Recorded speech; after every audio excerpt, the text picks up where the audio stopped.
2018 was an amazing year for Dat Game, and for Dat Moments. So, sit back and enjoy this compilation of all the Dat Moments of 2018. And I fucking didn't expect this one! Okay, let me compose myself. Today we're talking about the game Okami, a beautiful cel-shaded game with art techniques as its gameplay and influence. A great example of when a game's theme and style meld together so very well. If you haven't played it, please do so. If you like Zelda-style games, this one's for you. Today I want to talk about a particular character, Sayuka, and her dress sense. Sayuka is a tree spirit found in a tree in Kamiki village. And she may be 100 years old, but damn, she's still fine. Her pink kimono is what she's first presented in, but later on we're given a sort of leaf-like bikini. This girl knows how to rock it, considering that she's missed out on some sexy fashion around the years. Look, all things aside, she's sexy as fuck. But just take a look at this.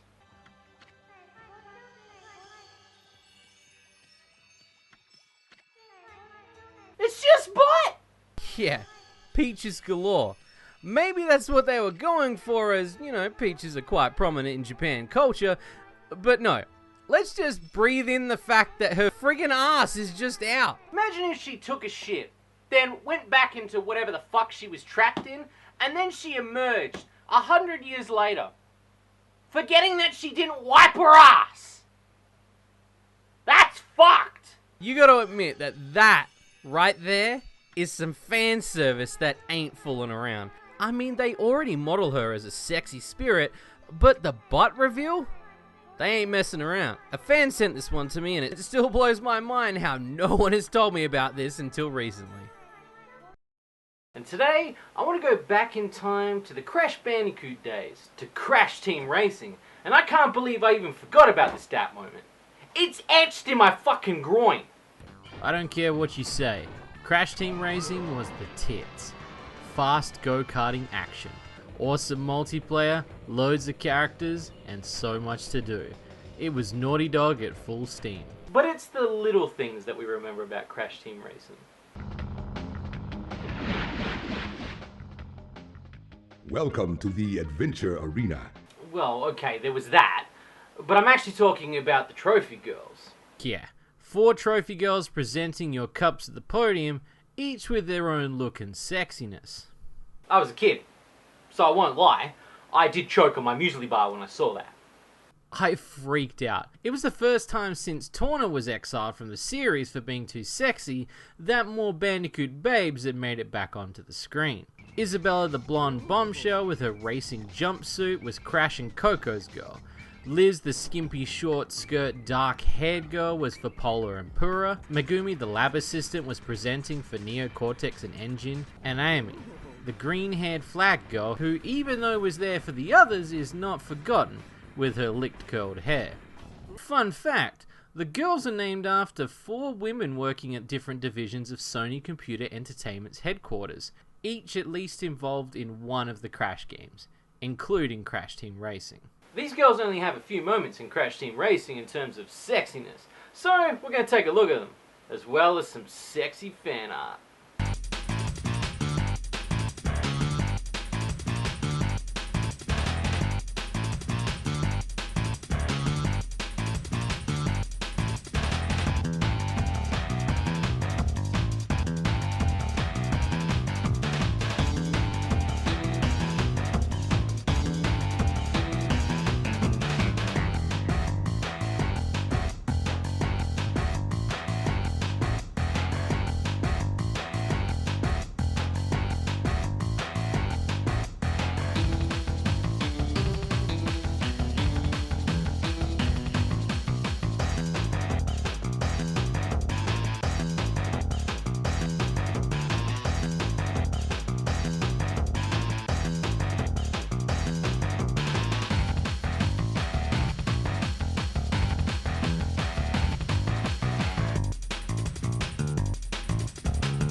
BlazBlue is a popular 2D fighting game series created by Arc Systems. Its arcade style, drawn assets and animation keep this genre of games alive, even to this day, with other games such as King of Fighters and even its mother, Guilty Gear. Today I want to go all 50 shades of grey on you peeps, as one character has some amazing torture device scenes. Now, I mentioned earlier that animations in BlazBlue are one of the things that make these games so popular. It's the attention to detail. Each character has something unique about each move. You feel you need to try them all, but it's Relus Clover we want to take a closer look at today. He's one fancy looking dude. He has a get-up straight out of a Persona fanfic. But it's not about the looks, it's about them torture device scenes. And he has one animated for every single person he versus. Now that is true dedication to animation. Ragnar getting a training dummy rack straight out of 50 Shades. The guys' ones aren't really as sexy as one might think. It's the girls' ones that have a spice of sexiness that I want to take a closer look at. Noel gets strapped into a device I can only describe as futuristic bondage gear. Platinum, the blonde cutie, gets put into one of those pop-up pirate toys. Hey, whatever floats your boat. Kokonoe, I guess, gets strapped into a VR machine, forced to watch Logan Paul vlogs for the rest of her life. Yeah. Rachel gets some more tentacle action with light religious undertones. Litchi ends up like most of my waifus trapped in my dungeon, strapped to a pole for my pleasure. And none of you can prove that! Well, you can see where I'm going. All the girls' astral tortures are quite lewd. Let's take a closer look at the rest of them. Let's enjoy ourselves, yes? How delightful. Is altered. A fascinating specimen. Altered. A fascinating specimen. Mateers altered. Makoto Nami. I'm Shades, and today we finally get to talk about Yakuza. Oh man, what a series! And hopefully we'll be able to run Yakuza into the ground just as much as the other topic I love, Japan. Yakuza is a series I recently got into, and I wish I had sooner. With its thick, rich story, amazing graphics, killer voice acting, and minigames coming out your ears, it's got to be one of my favourite series so far. It's like you're playing a Japanese drama, and then you can just go, oh fuck it, I want to fight bug girls against each other. Never change Yakuza? Anyway, I started at Yakuza 0, and well, the sexy moments just started flooding in. How can such a game give me everything I was looking for?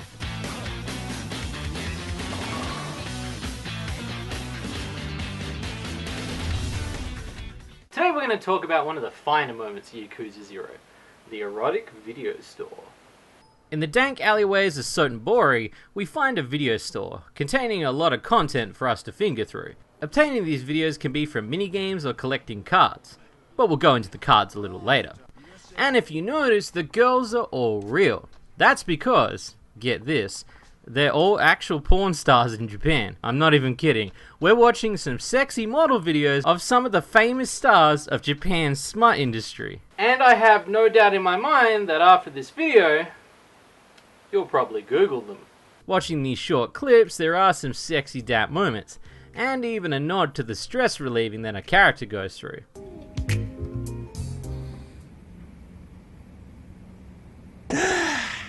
Oh, Majima, please! With so many videos to collect, it's just another set of rewards in an already rewarding game. Let's take a look at some of my favorite clips from the Erotic video store.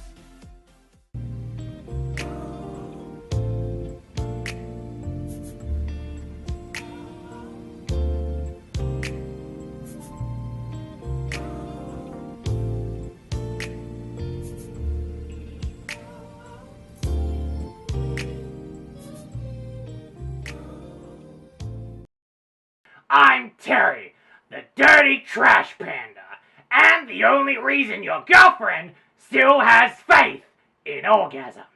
Shades won't shut the fuck up about Yakuza, and the other night when he was playing it, I caught him hitting up the Catfight Club. This game really does have everything.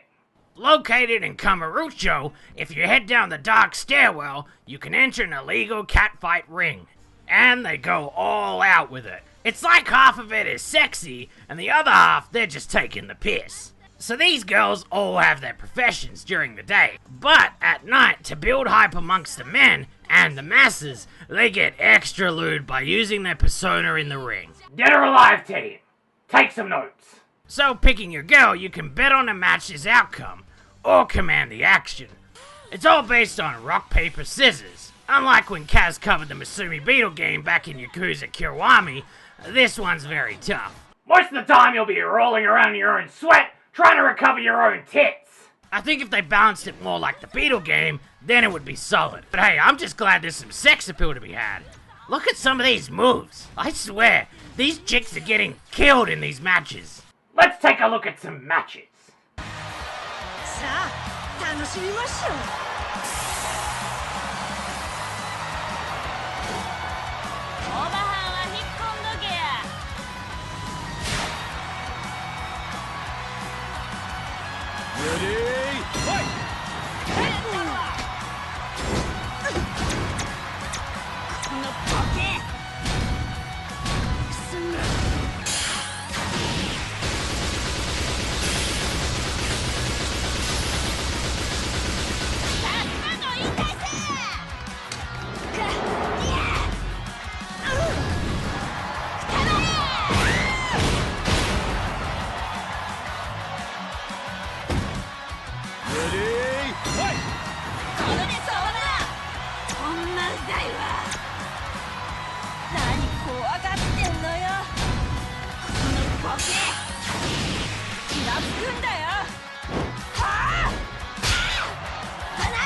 お手柔らかにお願いします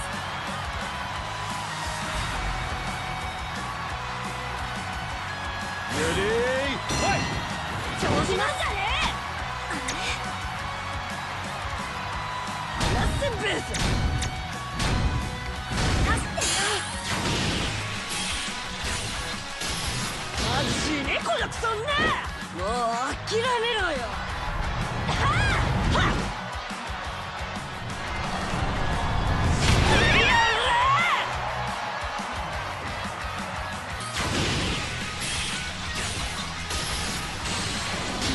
このクソ豚やなはっ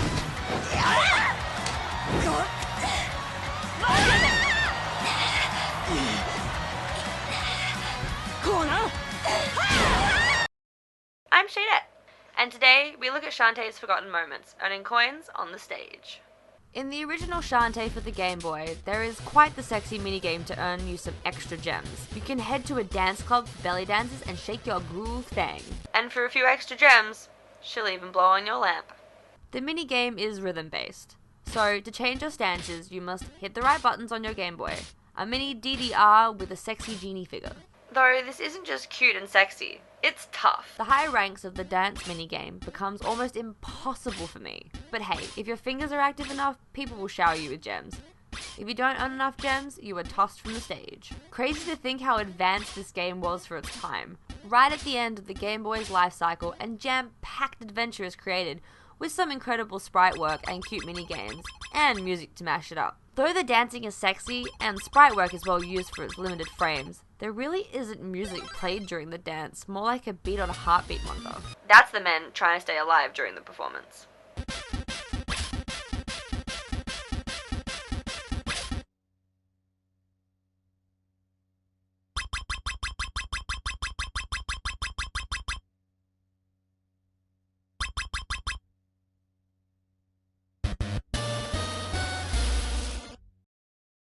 And today we're going to talk about the many, many costumes that Shantae has rocked in her series.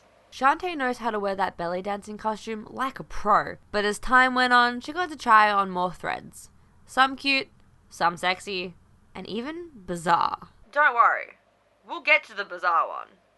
One of Shantae's first costume changes was in Risky's Revenge. Her dancer costume. For most, this was the most skin we have seen Shantae strut in the series so far. So it was clear that the series is very self-aware.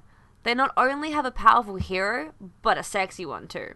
Pirate's Curse is one of Shade's favourite art styles. Her costume really bumped up in this one, and one of the costumes everyone talks about is her slave costume.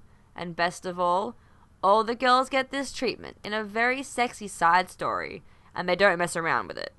Hands down, one of the best costumes in the series. Let's hope they bring it back. Bedtime Shantae is just adorable. Her simple short top and bed pants are everything Shantae stands for in cuteness. Speaking of house-related costumes, I don't know if this counts, but Shantae does have a bathtub scene where she is wearing bubbles. Gives us an excuse to perv on her, so I'm gonna let it slide. With the new game Half Genie Hero, so many costumes were added to her roster. One being a simple Bacca-style costume, giving the genie girl a blue bust of colour. Then came the DLC for the game, giving Shantae a beach look, with a bikini lineup and sexy shades. A ninja outfit showing she can be stealthy and still shake it, and a Patricia Wagon costume from Mighty Switch Force, something the internet has dressed her in before. Now we are living the dream. So, that disturbing costume? Well, the internet is having a lot of fun with it, as they seem to love giving her the treatment a lot of girls in the Mermaid Factory got. Fish latched on their bottom half, creating crude mermaids. Though, if you're like me, you wonder where the fish's tongue is going. And today, we're diving into Yakuza 0 again for what has to be the greatest game within a game. Located in the streets of Sotenbori is a place known as Club Sunshine, who's run by Yoda, who's down on his luck as the business is slow. But we're Majima. We can change that with a few loose drinks and looser women. Starting out, we hit the streets for working girls, training them, buying them some outfits, and getting them ready for work. By work, you probably think slams, huh? Nah, it's a cabaret club, so Japan is all about the interaction with girls in a date-style format. Working the scene, we gain the attention of other clubs bent on taking our girls and taking us down. So it becomes a battle for the best club in town. Though if the girls did a bit of then we get at least a 5 on Yelp. Now, before we even start serving guests, we need to outfit the girls. Buy them some nice dresses, some cute hairstyles. You know, play with dolls, like most boys do. Balancing their stats depending on the demographic helps bring in extra cash, so it pays to swap and change things around. Once we have our girls ready, we hit the floor. Much like a Diner Dash style of gameplay, we must act as a host following signals from the girls. They present these signals to you, such as drink or towel, for the guest. Learn these and you will score more. The best part is when you help certain girls, and Majima steps in like a smooth motherfucker and gives a thumbs up at the end. He's smoother than my shaft. 失礼いたしました Fuck, it's been a while since I ran my own club. I used to run one back in my street days. But that's for another story. To get the girls more direct in experience, we can take the premium ladies on dates, test their dialogue, their skills at minigames, and entertain the guests. Now, taking over the district, we gotta snipe other clubs, spy on them, and later battle them, which turns into one hilarious matchup. Win in a battle, and you can take down their district and hire their premium girls. The story of the club is one that shouldn't be ignored. It's a great side quest to the game, and if anything, it feels like its own game. A break from the main story to work on the gritty streets of cabaret clubs. It's a fucking delight of Yakuza 0. This is what pushed the game from a 9 to a fucking 10. That's just another sexy moment in the Yakuza series, and we've got so many more to talk about. When you get a chance, check this one out. I'm Shade, and today we're gonna peel back the layers of Donkey Kong 64 for a sexy Dat moment. And I don't mean those sexy, thick Kremlin thighs. The Banana Fairy Queen. My ex-girlfriend's known as the Banana Fairy Queen because one night while I was sleeping, she tried to peel my penis like a banana! You bitch! Anyway, in Donkey Kong 64, the fairies are hiding from the Kremlings. Tiny Kong stops by to see the Banana Fairy Queen and gives you a magic camera to capture her fairies back up.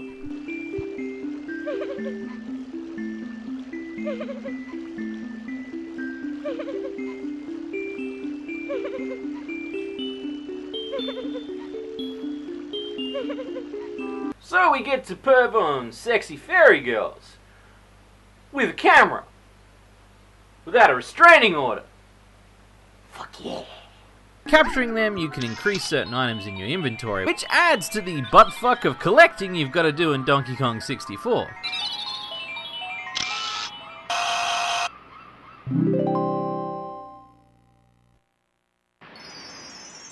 Fuck me, it's like the Hoarder's equivalent of collectibles. Get all of them fairies, and you'll receive a special banana from the Queen.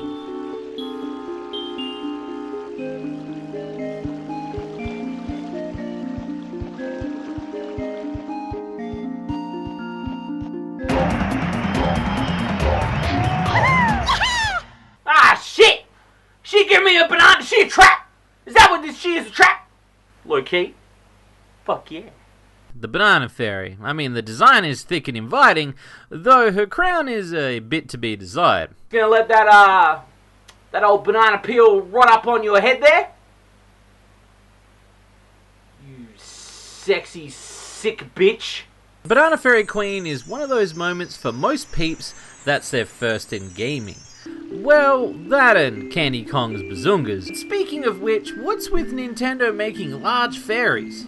That's a question for another day. And today, we're taking a look at, yet again, another Yakuza sexy moment. Why? Well, because I'm Yakuza's bitch, and I like it. Throughout Yakuza 0, there are many things to do. Playing arcade games, going on dates, playing the real estate market, donating to the official Shady Corner Patreon. One of the little side quests you can do by using a card finder is track down phone cards. Back in the day, they were used in phone booths to make calls. You could get phone cards with your favorite anime character, Olympic athlete, or even sexy girls printed on them. In this case, Japanese porn actresses. Yakuza is quite well known for inserting Japanese porn girls into its games. We mentioned this in the Erotic video store video we did, and it's just one half of that quest. Finding these cards is the other half. And many people love to even pay just to look at them. By obtaining these cards, we can look at our sexy collection in our phone card collector binder. Fucking nerd. These also unlock many videos at the Erotic video store too, so it does pay to find them all. And using the card detector helps a lot. Rather than just going off a glint of light, we can track down the card in that area. And if you don't believe me on these girls being from the porn variety, Google it. I mean, I did. That's why I can't feel anything in my hand right now. From all the clicking.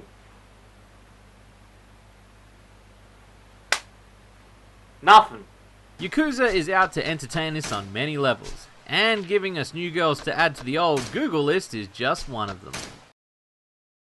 And today, I want to take us back in time to the point where I first played Killer Instinct. Well, most of me growing up was my hands down my pants, but okay, if I had a few weeks I could find some footage of me playing Killer Instinct. Rare stepped in to take on MK in the ring with some bloody, gory fighting action. With their signature style, sexiness, and character design, with the attention to detail on why Mortal Kombat was so well received, this was something special. Now, Killer Instinct is still around, but I feel Microsoft kind of slightly butt-fucked it a little bit. But back then... See, Killer Instinct for the SNES was such a classic. My faves in the ring were Spiral mostly, as I love skeletons with swords. Pirate shit, man. That's what got the kids back in those days. And of course, Saberwolf. Well, because it's fucking Saberwolf. Now with these games, there were fatality styles, though in this game, for legal reasons, they were known as mercies. Some more scary than others.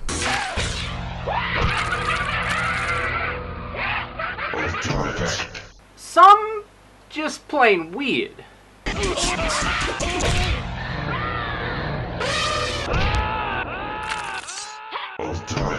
But one on the SNES was really fucking taboo. So you better call in your older brother, because he'll remember this as well. Orchard's Mercy Move.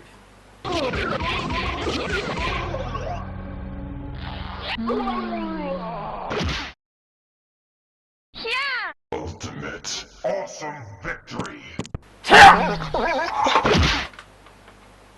She flashes people and then they die from the hotness.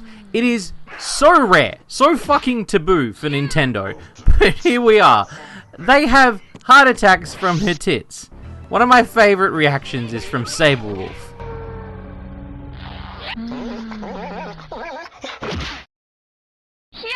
Ultimate. Sounds like his entire insides just nutted on itself. Riptor does the exact reaction I did as a kid when it happened.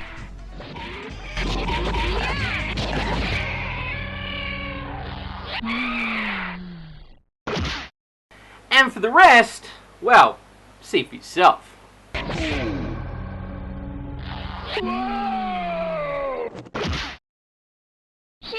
Ultimate.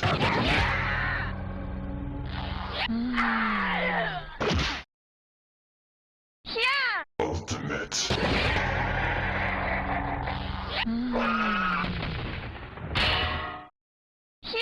Ultimate. People wonder how I became Shades, or McShady Justice. This particular moment in sexy gaming history is a good place to start. I'm Shades, and today I want to take a look at the Rayman series, from when it started in its classic humble beginnings to its reboot, filled with sexy waifus. Rayman, when it first came out, was beautiful.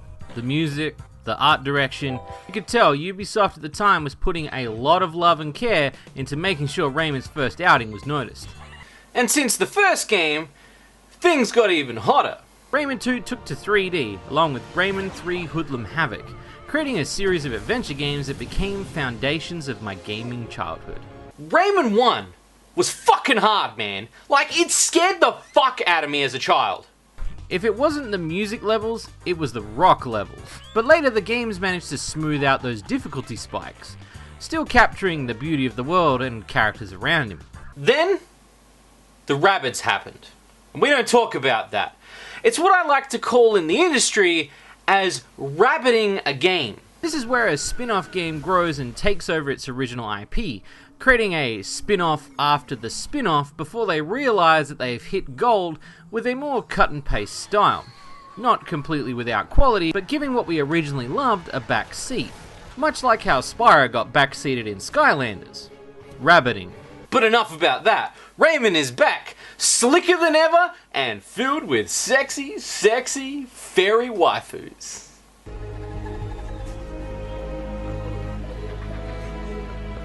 Conjured from the magnificent moonbeams of the second summer solstice, woven together by us, the nymphs, destined to preserve the equilibrium of the sacred universe, the one we call Rayman, proved himself to be absolutely unmanageable. An utter loss of face for the magic peoples, of course. Yeah, they didn't fuck around with the fairy designs, polishing these girls up with curves for days, thickness, and even giving them a tasty tune to wiggle to. Playing these new Rayman games and seeing what was once my childhood has now evolved in front of my eyes, not just with a slick new coat of paint, but a love for sexy nymphs to save. Now Nintendo, if you do just a slight tweak of Princess Peach's design, bring that dress just up a little bit, I swear, you'll sell the video games like hotcakes! Anyway, let's take a look at some of these sexy fairies in Rayman in action.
And don't worry, we'll get to Barbara and her sisters in another episode.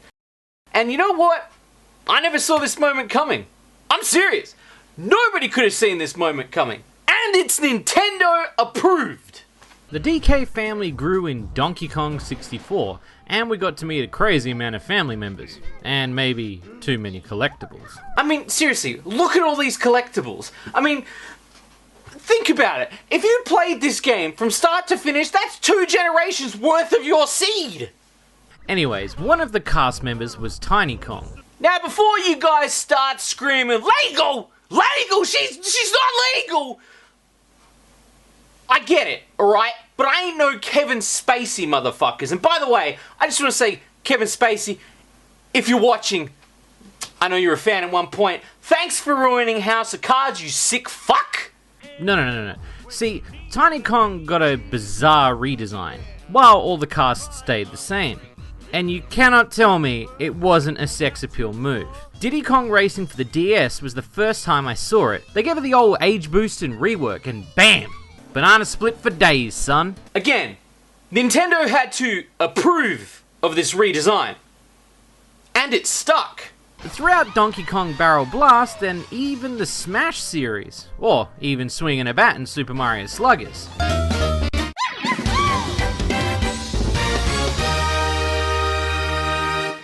It's quite fascinating when you think about it. Tiny Kong gets the not-so-tiny treatment. I mean, we did have Candy Kong, but the fact that they had the entire DK crew to redesign, they chose her, and made her look like that. They knew exactly what they were doing. Have you guys ever seen any redesigns of characters out there that made them extremely sexy? Or have you had any sexy dap moments in gaming? Leave them in the comment box below. I'm Shades.